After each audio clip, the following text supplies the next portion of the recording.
کہ کیسے speaker dice کا گھراؤ کیا جا رہا ہے, کیسے وزیر اعظم کے جو ڈائس کا اس کو گھراؤ کیا جا رہا ہے. آپ لوگ ایک دیوار کھڑی کرتے ہیں وزیر اعظم کے سامنے, کوئی جو حملہ ور نہ ہو جائے یا کوئی بات نہ کر جائے. تو یہ ماحول کیا کس طرف جا رہا ہے, حالات کس طرف جا رہے ہیں کہ اگر یوں ہی چلتا رہا پھر تو میرے خیال میں کہیں ملک تو کہیں دور کہیں کھڑا, یا قوم جو ہے وہ جو سوچ رہی تھی کہ ہمیں ریلیف ملے گا, ہمارے کام ہوں گے, وہ تو پھر ایسی رہے گا. بسم اللہ الرحمن الرحیم. جاوید صاحب, سب سے پہلے تو میں میاں محمد شہباز شریف صاحب آپ کے اس پلیٹ فارم سے ملک کے 24ویں وزیر اعظم منتخب ہوئے اور آج ان کی حلف برداری ہوئی, ان کو مبارکباد پیش کرتا ہوں, اور اس کے ساتھ ساتھ پوری پاکستانی قوم کو مبارکباد پیش کرتا ہوں کہ الحمدللہ پاکستان دوبارہ جو ہے ترقی کی راہوں پہ گامزن ہوگا, اور روشنیاں پاکستان کی جو ان کے دور میں لٹی تھیں وہ واپس دوبارہ آئیں گی, اس کی بحالی ہوگی. جہاں تک آپ نے اسمبلی کے ماحول کی بات کی تو یہ بڑا یقین جانے ویری ڈس ہارٹننگ ٹو سی کہ لا میکرز جو لیجسلیٹرز ہیں وہ کس طرح کی حرکتیں وہاں پہ کر رہے ہیں, اور بالخصوص جو اشتعال انگیزی اور جس طرح کی نعرے بازی اور جس طرح کے اقدامات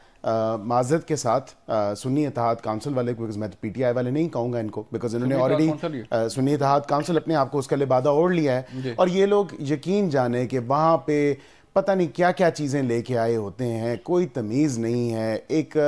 پورا مچھلی منڈی کا ماحول بنا ہوتا ہے وہاں پہ, اور آوازیں کس رہے ہوتے ہیں, نعرے کس رہے ہوتے ہیں, اور غیر پارلیمانی گفتگو کر رہے ہوتے ہیں, اور بہتان بازی کر رہے ہوتے ہیں. ہمیں ان کے احتجاج سے پرابلم نہیں ہے, ہم کہتے ہیں کہ یہ آئین اور قانون کے دائرے میں رہ کے احتجاج کریں, ہم ان کا احتجاج سنیں گے, ہم یہ ان کو اپوزیشن مانتے ہیں. جب یہ ہمیں حکومت ماننے کے لیے تیار نہیں, جب ہمارے وزیر اعظم کو وزیر اعظم ماننے کے لیے تیار نہیں, تو کیا کر رہے ہیں اس پارلیمان میں بیٹھ کے, ان کا کیا حق بنتا ہے اس پارلیمنٹ میں آ کے بیٹھنے کا. اور یہاں پہ تو قانون سازی ہونی ہے, یہاں پہ کوئی فش مارکیٹ تو لگنی نہیں ہے کہ یہ آئے روز نیا ایک تماشا کرتے ہیں. اور آج بلاول بھٹو زرداری صاحب کا آپ نے دیکھا کہ انہوں نے بات کی, ان کی جو جوڈیشل کمیشن کی یہ بات کرتے ہیں 9 مئی کے حوالے سے, انہوں نے سپورٹ کیا, اور ہم نے بھی ساتھ کہا کہ جی ٹھیک ہے, جوڈیشل کمیشن اگر بنتی ہے اور اس میں جوڈیشل انکوائری ہوتی ہے تو کوئی اس میں ایسی بات نہیں ہے 9 مئی کے حوالے سے, اور اس میں اصل کردار نظر آنے چاہیے سامنے, واضح طور پہ پتہ چلنا چاہیے اگر اس سیاسی گروہ نے یا سیاسی جماعت نے اگر ایسے کوئی اقدامات پاکستان کو نقصان پہنچایا ہے, اور ہماری فوجی تنصیبات کو نقصان پہنچایا ہے, اور ہمارے شہداء کے جو مجسمے تھے اور ان کی جو قبروں کی توہین کی تھی, اس میں کم از کم یہ واضح ہونا چاہیے. ہم چاہتے ہیں کہ یہ دودھ کا دودھ پانی کا پانی ہو, لیکن اس کے ساتھ یا ایسی انہوں نے اس کے بعد پیپلز پارٹی والوں کے ساتھ, کل ہمارے ساتھ کیا, آج پیپلز پارٹی کے ساتھ کیا,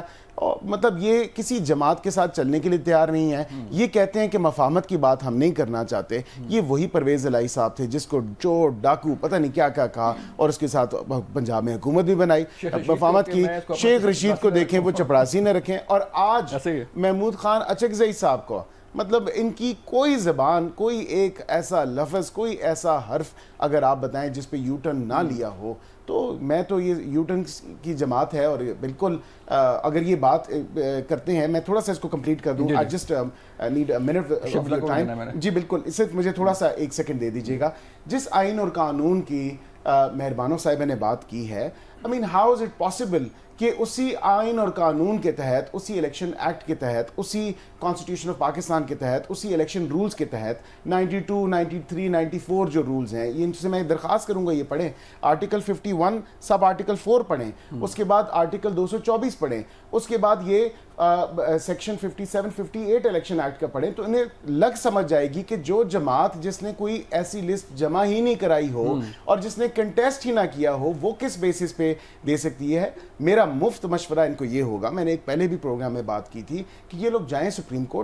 کورٹ سے اس تمام تر الیکشن ایکٹ, الیکشن رولز اور کانسٹیٹیوشن آف پاکستان کی جو آئینی تشریح ہے, اسٹیچوٹری انٹرپریٹیشن ہے, وہ وہاں سے سیکھ کریں. یہ الیکشن کمیشن کو کہتے ہیں کہ آئین اور قانون کے مطابق آپ فیصلہ نہیں کر رہے, الیکشن کمیشن آئین اور قانون کے مطابق فیصلہ کیا. مہربانوں آپ کا مشورہ سن رہی ہیں. شمیلہ صاحبہ مجھے بتائیے گا کہ آج بلاول بھٹو زرداری صاحب نے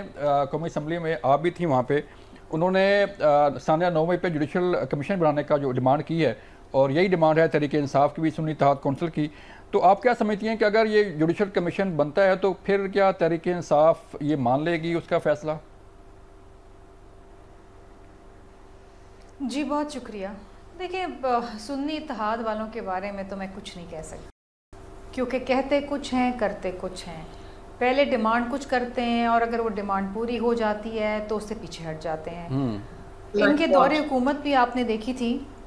اور اس دوران بھی بڑے بڑے دعوے کرتے تھے، پھر یو ٹرن لے لیتے تھے. جہاں تک ہمارا تعلق ہے، ہم چاہتے ہیں کہ جوڈیشل کمیشن بنے،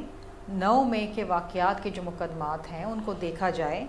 جو اس میں ملوث ہیں ان کو ضرور قانون کے مطابق سزا دیں اور جو ملوث نہیں ہیں ان کو پھر رہا کر دیں. دیکھیے اس ملک کے اندر کوئی نہ کوئی قانون تو رائج ہونا چاہیے نا. میں نے قید و بند کی صحبت برداشت کی ہے تو مجھے اندازہ ہے کہ جو خواتین بند ہیں ان کے گھر والوں پہ کیا گزر رہی ہوں گی، اور ایک خاتون کے لیے، ایک عورت کے لیے جیل کی سلاخوں کے پیچھے رہنا کتنا مشکل ہے،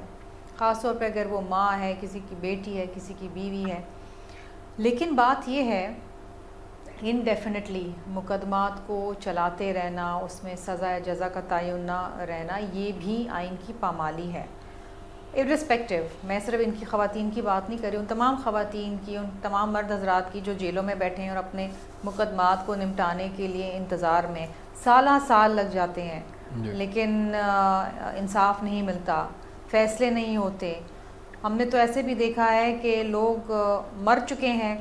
اور ان کے مقدمات کے فیصلے ان کے مرنے کے 2-2 سال بعد ہو رہے ہیں. یہ بھی ہوا ہے. یہ طریقہ کار اور یہ پریسیڈنٹس ختم ہونا چاہیے اس ملک کے اندر. میں سمجھتی ہوں کہ جس طرح بھی آپ کے مہمان بات کر رہے تھے کہ قومی اسمبلی میں، کسی بھی اسمبلی میں، صوبائی اسمبلی ہو، اس میں بیٹھنے کا کچھ پروٹوکول ہونا چاہیے، کوئی طریقہ کار ہے. پہلے دن جب ہم آئے تو ہمیں رولز آف بزنس کی بک دے دی گئی، ہم نے تو پڑھی اور ہم اس کے مطابق بھی چلنے کی کوشش کر رہے ہیں. لیکن سنی اتحاد والے نہ اسے پڑھیں گے، نہ وہ پڑھنا چاہتے ہیں، نہ وہ سمجھنا چاہتے ہیں. آج پھر ہمیں رول 30 جو ہے رولز آف بزنس کا، اس کا الگ سے فوٹو اسٹیٹ بنا کے وہ سب کو دیے گئے کہ وہ دوبارہ دیے قومی اسمبلی میں بات کرنے کا کیا طریقہ ہے،